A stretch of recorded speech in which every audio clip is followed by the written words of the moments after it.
I'd like to welcome to the stage Ben Southwood, Samuel Hughes, and Sam Bowman.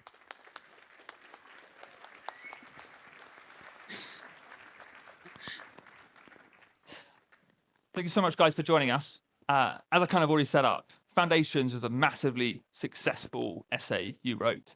And I guess it's, people write these various pieces and things, but what was in your mind when you were writing it? What led you to actually write it? And did you expect the reception you got at the end of the day? Well, yes, we did expect the reception that it got. The three of us have been. I did. Everybody knows that the country is in an unbelievably bad condition. And I think lots and lots of other people, not just us, have had thoughts about different elements of why things aren't working. And all we really did was draw those different elements together. There's a lot of work by Sam Dimitriou and Ben Hopkinson on things like on trams and nuclear power stations. But the reason that I felt so confident was what we're saying really makes sense. And what we're saying, I think, directly addresses the kind of empty words that we get from all parties about things like investment. There's constantly this idea that we don't invest enough. And to the people who say that, investment is like numbers on a page. We're not spending enough money, therefore we have a problem. All we were doing was flipping that around and saying, it isn't the money that goes in that's the problem. It's the stuff that we get out that's the problem. It's the stuff that we're not getting. Houses, nuclear power stations, roads, railways, that's investment. That's the stuff we should care about. And if you ban that stuff, it's not a surprise that you have a problem with it. Do you share this? Do you guys both share as well? Were you equally kind of ready for it? Do you feel like the energy, the vibe in the ecosystem was that this kind of thing was timed well, it had a good, clear message that it was going to get across? Or were you a little bit more taken by? I mean, I was very proud of it as a piece of writing, but I have no feeling for audience at all. I was totally bowled over. Sam and Ben were full of confidence. They knew exactly what it needed to be. They told me exactly what to do. It's like, guys, this is a gigantic column of text, 70,000 words or so, and you're expecting people who have no responsibility to work their way through it are going to do so. That's just totally deluded. I think what was funny was Samuel really wanted to release it through a think tank. And I thought, well, that's very good. I like think tanks. Think tanks are great. But I really, really wanted to release it as a standalone thing, as its own brand with its own website, because I think that the ideas that are in it basically stand by themselves. And I think what we've seen since that, about 1/3 of a million people have read Foundations. And, a lot of them have actually read it. You can see the kind of time on page. And often when you write a long article, you get like a 30-second or 60-second time on page. For us, I think the average is about 12 minutes, which implies that a lot of people are reading all the way to the end. And, that's not an unsubstantial share of the British population. And it was really this, we did do a few things. We teed up a lot of people to promote it on the internet, on Twitter and things like that. We took advantage of the fact the algorithm gives you a 4-hour window at the beginning. And if you get a lot of traction there, then you're golden. But I think we knew that what we had was really important and really saying something to a question that is clearly on a lot of people's minds. I think what I learned was that there is a broad appetite for serious engagement with policy in a way that the traditional think tanks are not set up to access at all, which is not a criticism. Like, they're very specifically targeted at reaching an audience of a few hundred people, key people in Westminster, indexed to each paper. But virtually anyone looking at a think tank paper, I think, great. They may think, great, I'm delighted that's published. I'm going to retweet it. I'm going to say it ought to be in the newspaper. And I'm not going to read it. That's a PDF from a think tank is a thing I'm definitely not going to work my way through. And that gives the impression that people only really want what they get on Twitter or what they get in the newspapers.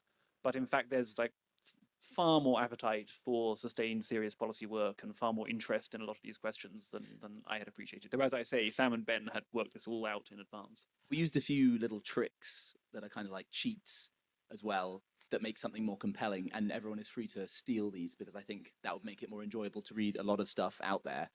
For example, bullet-pointed lists, very enjoyable to read. Sam was adamant there should be a bullet-pointed list of the coolest facts we had, like 8 of them, 10 of them at the start, and he was completely right because a lot of people shared specifically those bullet points from the very beginning. But I think in general, when we are editing articles, one of the things we tell all of our authors, is that you want a mixture of compelling individual facts or anecdotes, which make people feel really that they get the idea that's going. Then you want an abstract story as well, like a logical explanation of the mechanism going on. And then you also want some kind of data, hard stats, facts to back it up.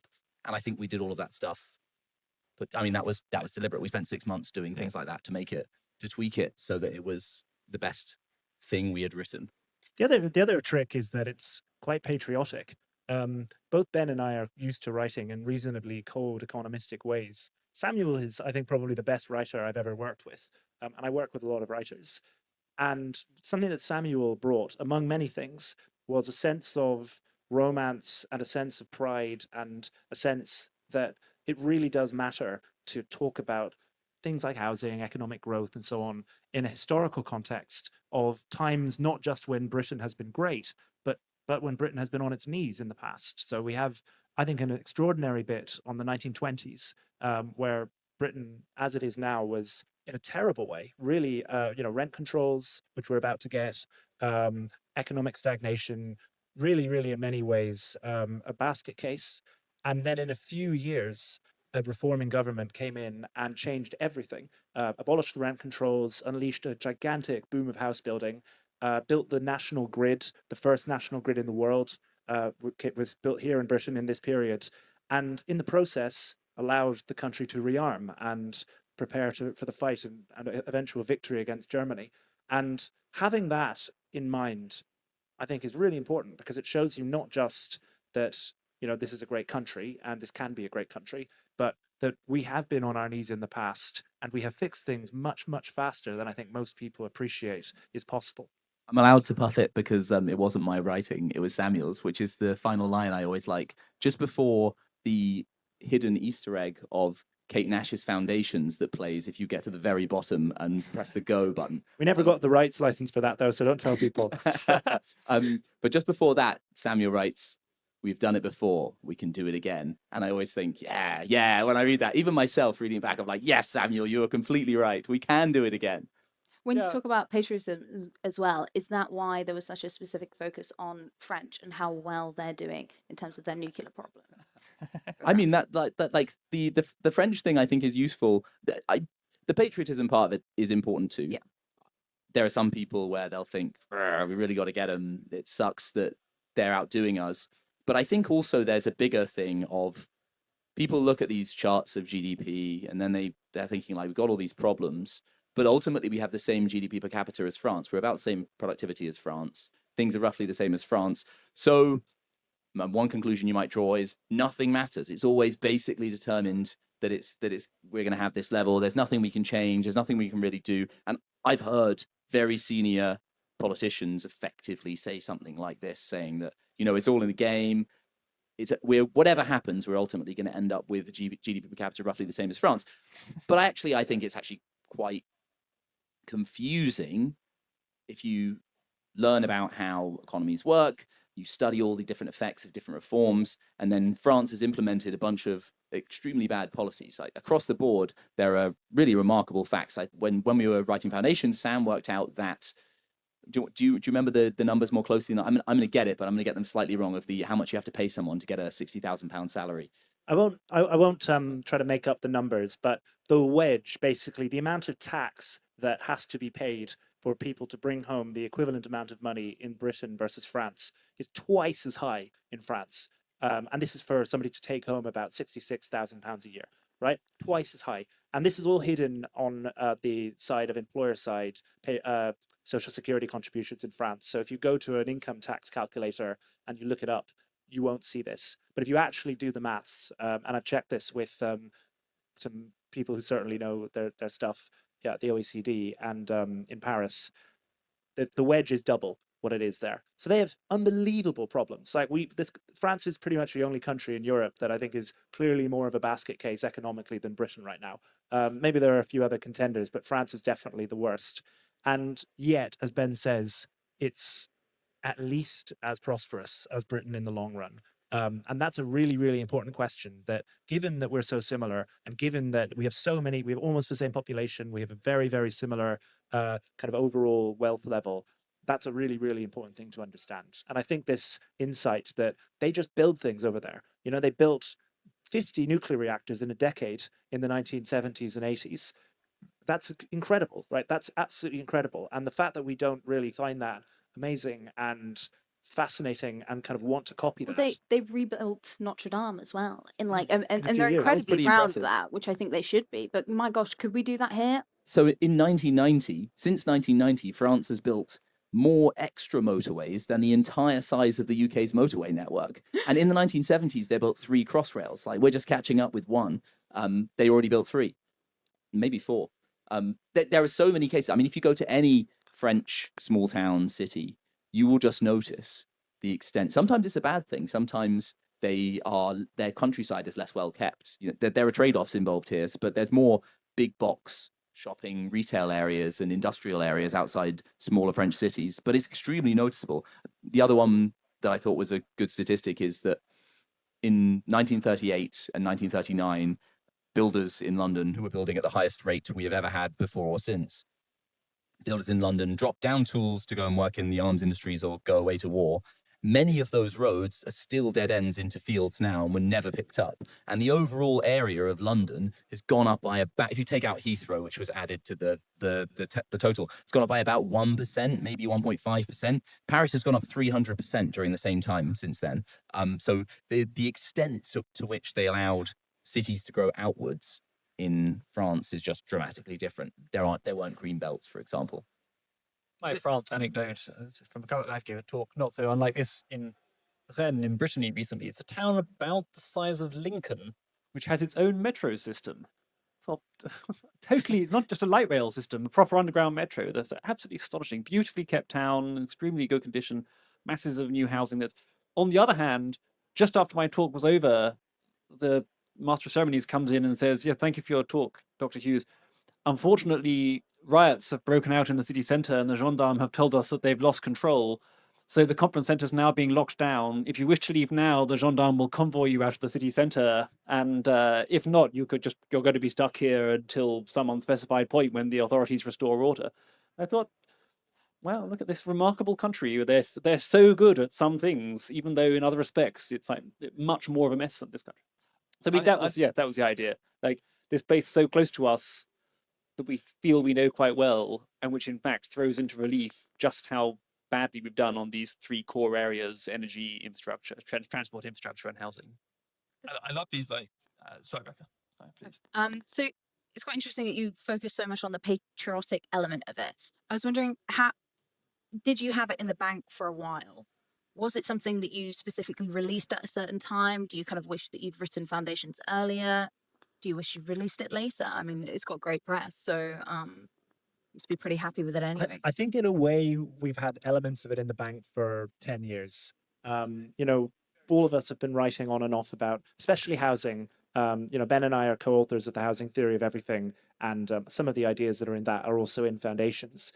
And some of it was brand new. I really hadn't quite understood quite how broken the energy market was until we came to Foundations and said, we really do want to talk about the economic building blocks, and we can't just that isn't just cities and people and agglomeration. That is also making things and industrial production and ultimately energy. So some of it was learning as we went. Some of it was drawing on things we had written, now almost a decade ago. I think that it was the right time to release it. I do sense that something very important has shifted, and I certainly wouldn't claim to be more than a tiny part of that, where now any serious person I speak to, whether they're Labour, Reform, Conservatives, even some of the other parties, will accept the basic point that a shortage of housing, good infrastructure, and energy is the problem. Now, we might disagree about how to get that shortage unblocked, and that's fine. The point of Foundations is not to say we need to, let the market rip or anything like that. It's a occasionally misunderstood. And agree with it vocally too. I mean, Yeah. I feel like MPs have kind of known about that for a while. We have got a housing shortage, but being able to go out and say, actually, we need to do something about this and is there's a big difference there. The only question in my mind is whether we should have been a little bit more subtle about our own political beliefs. So we are very clearly, we praise Thatcher, we praise privatization, because that is a period where the country, but not the only one, but that is a period where the country was on its knees and turned around very rapidly, clearly with some downsides as well. We're critical of Attlee. We are pretty open that we think that state-led approaches to house building haven't worked. And I think it's possible that we might have had a wider net had we been less forthright about that. But I think it would have come at the cost of honesty and sincerity. And I actually think when I speak to people on the left and on the center left who've read Foundations, even though they don't agree with that much of it, or that element of it, I should say, that part of it, they respect that we're open about where we're coming from. And almost all of them are bright enough and clear thinking enough to realize we don't need to agree on every single point. We just need to agree on the important things. This like comes back right to the critical thing of like you feel like you've changed the vibe of a thought. Like people are now accepting this point of okay, wait, across party lines, infrastructure, housing, etc.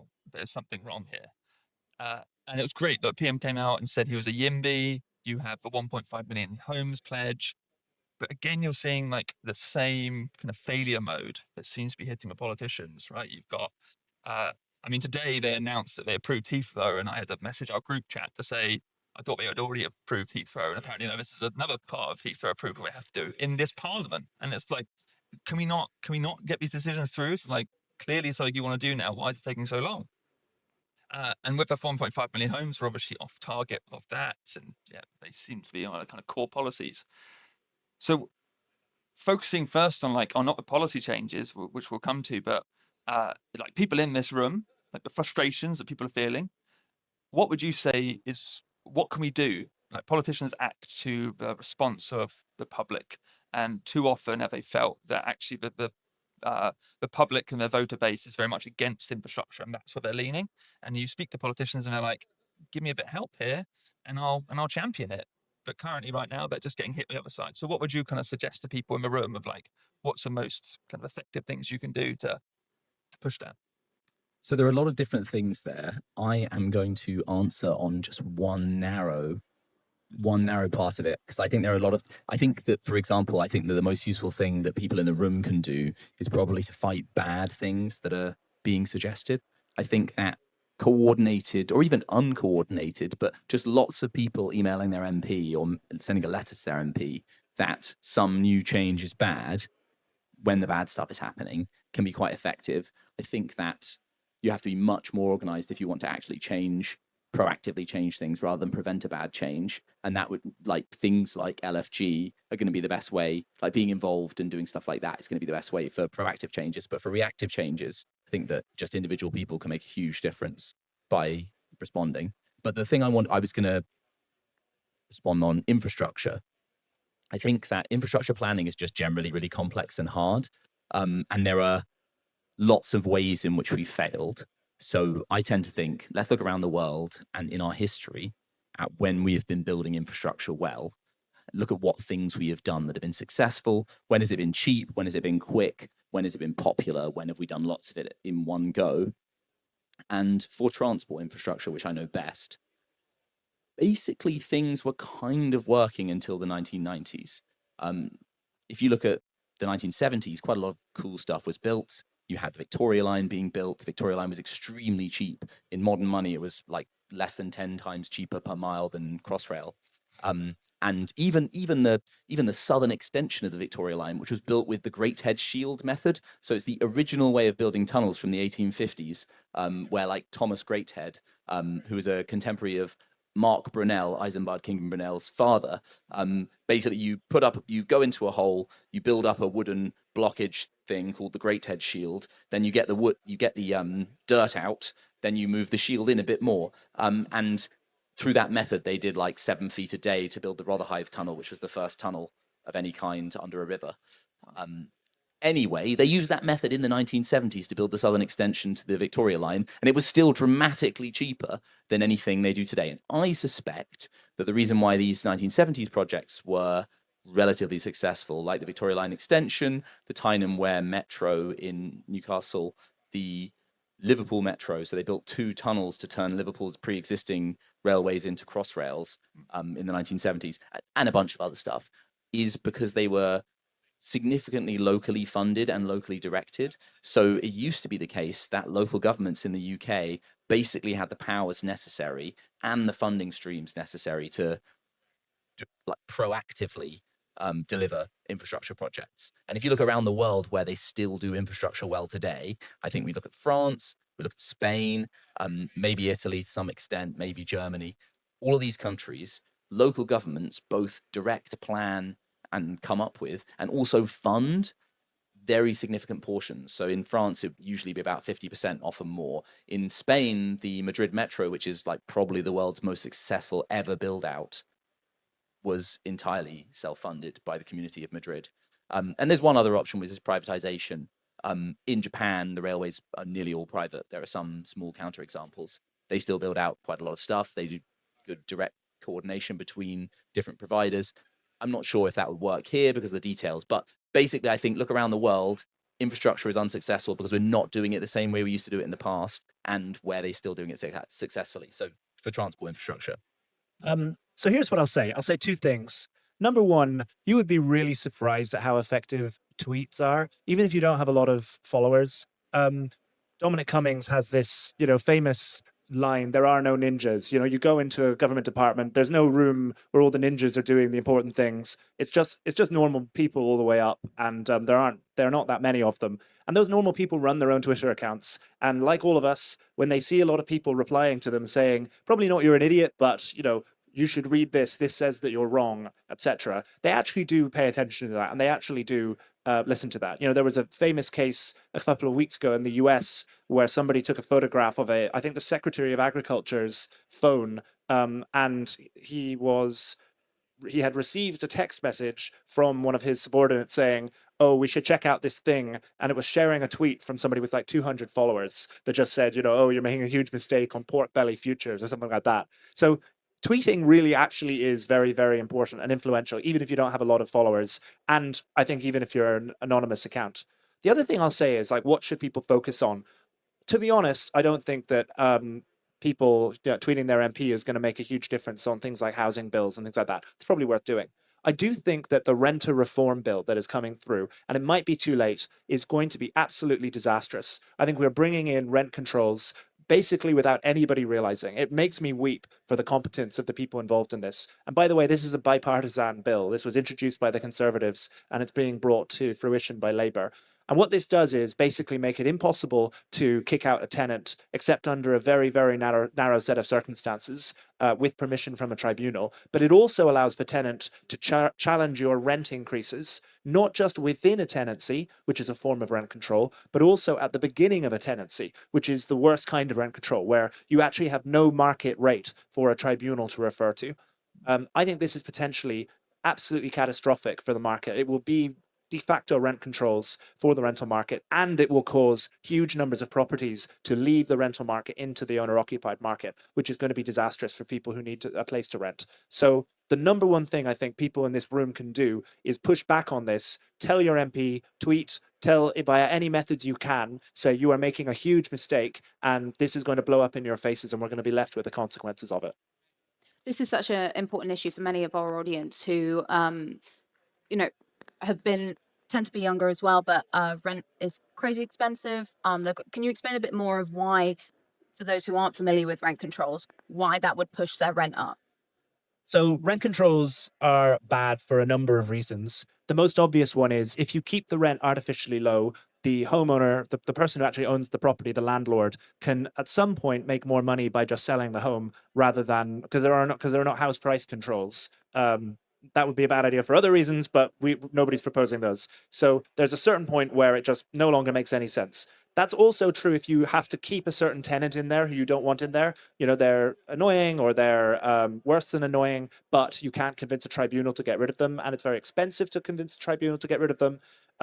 Rent controls are bad for the tenants. So the first thing is lots of houses leave the market, so the market shrinks, and you have more people who want to rent than there are rental properties available. We already have that problem because we have a housing shortage. This is going to make that worse. The second thing, rent controls keep the price of rents way below the market rent, which means that landlords don't have to actually do the basic things that landlords need to do to keep people in their properties. Now, I know everybody's thinking, or many people may be thinking, my landlord's terrible, they never do the basic things anyway, but wait until you see places that have had rent controls. The famous line by the Swedish economist is that rent controls are the only thing, or the only thing worse for cities than rent controls is bombing. And what you end up with is properties being neglected. There's no benefit to the landlord in fixing a boiler, fixing a leak, fixing broken windows. They can fall into an immense state of disrepair. It goes even deeper than this. So France introduced, well, loads of countries introduced very strict rent controls during the First World War.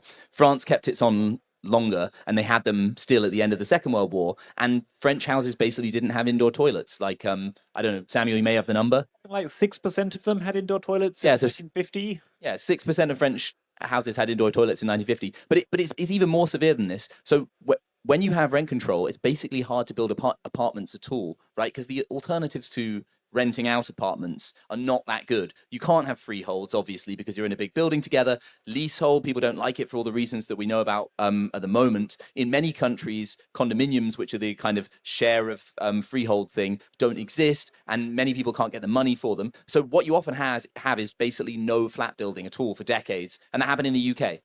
Yeah, I mean, that is what happened in, say, France in the 1920s. That's why France switches so drastically. You know, like the Paris you know from being a tourist, this like very dense, built up to 8 stories, they're all built rental blocks. 1920, they bring in rent controls. It becomes totally in the First World War, they bring in rent controls. It becomes totally unprofitable to build to let. They don't really have any system at that time for shared ownership of these buildings. So there basically is no profitable way for the private market to build flats. And so either they just build nothing or they build small, very poor quality homes for owner occupiers in the interwar period. Total catastrophe in interwar France. And we're sort of in that position in London now. So incipient rent controls through renters reform. Our historic system for multiple ownership of buildings is the leasehold system. That's also being torn apart through leasehold reform, which is making it like you'd have to be mad to invest in freehold ownership at the moment when you know that your leasehold tenants can expropriate the freeholds at sub-market rates and can extend their leases at sub-market rates. So it's really not very clear what the correct model is for building flats in London. Ultimately, the government wants people to switch over to common hold, which is a kind of condominium ownership. But the common hold system it was created 20 years ago, but doesn't really work. It hasn't been drafted correctly. There are a bunch of reforms that people sort of know what they need to do to fix it, but they haven't actually been done yet. And now they've raced ahead with wrecking all the existing systems of tenure without getting a new system in place. So I mean, we're kind of in the France 1914. And this is presumably why there are basically no houses being built in London. There are no large buildings being built in London right now. That's why there's a specific phenomenon of housing starts collapsing in London and not really collapsing in the rest of the country. The rest of the country, housing starts are stable. The Greenbelt reforms the government has done are actually quite substantial reforms. People they don't take the government seriously anymore. But if you actually look at the changes in national planning policy, they're quite real changes. And we know, like, every private planner in the country is furiously working at the moment, preparing applications to get housing through in Greenbelts. So it's like there isn't a general collapse of the housing sector. There's a specific collapse of really like the London sector and maybe the sector in a few other major cities. And that's the result of demand side breakdown because of leaseholds, renters reform. I think some of the stuff about non-doms has affected London. And then some specific the GLA policies and the building safety stuff that's come through. Like particular collapse that's happened on flats. And because we build so many more flats in London, London's thus taken the hit. That, of course, is a particular disaster because London is where the housing shortage is concentrated. Really, the national housing shortage is more or less like the housing shortage of London, Oxford, Cambridge, and their satellite towns, which they then, because they don't solve it in those places, they export some of their housing shortage to other bits of the country. But like, we're not solving. Like, housing is getting worse in the place where it's most vital for it to get better. And this is all before the rental reform bill has come in. I'm a really big believer that you only need to fix a few things in this country and we'll be back on our feet. But that doesn't mean that we haven't got a huge number of other things to address. And the real takeaway for me for the rental reform bill isn't just that we're about to break the housing market. It's that we have a completely broken way of running the country. We have a Lords that's supposed to be an expert committee that reviewed this bill and had no objections. We have a Conservative Party. Really noticed that it was actually rent control. Didn't notice that it was rent control. So supposedly kind of expert review function of the Lords did not happen. We have a civil service that has not realised this. We have a Conservative Party that actually brought the bill forward, and now we have a Labour Party bringing it in. Almost every single level here has failed. And I fear that what we see in London at the moment is just the start of a much, much worse problem, thanks to this bill. We've got a few minutes left. Thank you. We've got a few minutes left, and we've got a couple of questions I really want to ask. One is, okay, we hear this problem. Steve Reed came out, I think it was this week, if my timing's right, and he said his job is on the line for 1.5 million homes. Very clear. I mean, technically, the 1.5 million homes is at the end of elections, so his job's at the line anyway. But he's very adamant this is his mission to get done. Now let's fast forward 2 years, and we're in 2027. Steve Reed is looking at the numbers. He's realizing, oh wait, I'm never going to meet this target. What should I have done? He brings in you three guys, sit down, and you've got the obligatory 30 seconds to quickly tell him. And he just wants to know, what should have I done? What should I have done in October 2025? What would you tell him? Well, I mean, so there's a lot of the stuff we've just been talking about, clearly, like, don't do renters reform, either don't do leasehold reform, or very, very swiftly sort out the common hold system so you have a working system for multiple ownership of buildings. They're going to have to do something about the mad building safety stuff that's come through. I'll ask one really quick, spicy question, just a yes or no answer to. But do you think it's time to repeal the Town and Country Planning Act 1947? It's a misnomer. The Town and Country Planning Act is not the problem. There were several things done at the same time, like introducing the green belts, not part of the Town and Country Planning Act, big problem. But basically, the powers in the Town and Country Planning Act already existed, most of them. It kind of firmed them up slightly, but that's not a big problem. The problem is that no local government in the country has any incentive to permit housing. Those were taken away at the same time as the introduction of the Town and Country Planning Act. If we can restore incentives, then we can get the extremely permissive system we had before the Second World War. We can get it back. Awesome. Samuel. Then the other thing, I mean, this is a heretical view that I've gradually come to, is lots of kinds of development control are actually very popular. And like, what we want is not really to like strip out planning entirely and have like a crazy like affluent slum kind of. You want is a highly planned city, like the cities of Spain, for example, the Netherlands. You just want it to be like plan a huge amount of building rather than plan a huge amount of not building. Very fair. We are obviously in London, if you hadn't noticed. We're in the lovely O2, Indigo at the O2.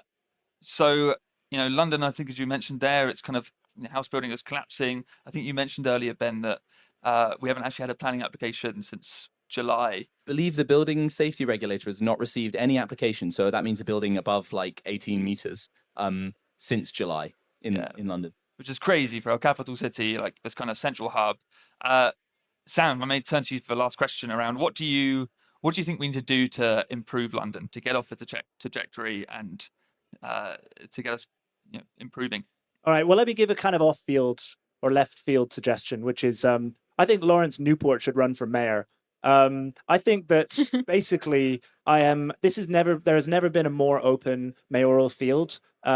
Labour is completely discredited. If Sadiq runs again, he's going to be the most unpopular incumbent in London history. Maybe there'll be a Your Party, Jeremy Corbyn candidacy from the left. Reform are not going to stand down, so they're going to run somebody. The Tories are not going to stand down, so they're going to run somebody. There's never been a better time for somebody to come in, and I think there's never been a more important time for somebody to focus on growth, and I mean that in every sense, not just economic growth, but people, more houses, bringing in more people from the rest of the country. And, London is right now a city of about 10 million people. I'd like it to be a city of about 20 million people. Why can't it be Tokyo or New York City? Well, excellent. Thank you so much, guys, for joining us. It's been fantastic to have you on here. I hope you've all enjoyed it. We're going to take a little break before the show starts, but can I just get a warm round of applause for our three guests taking the time? Thanks so much, guys. Thank you very much. Enjoy the rest of the night.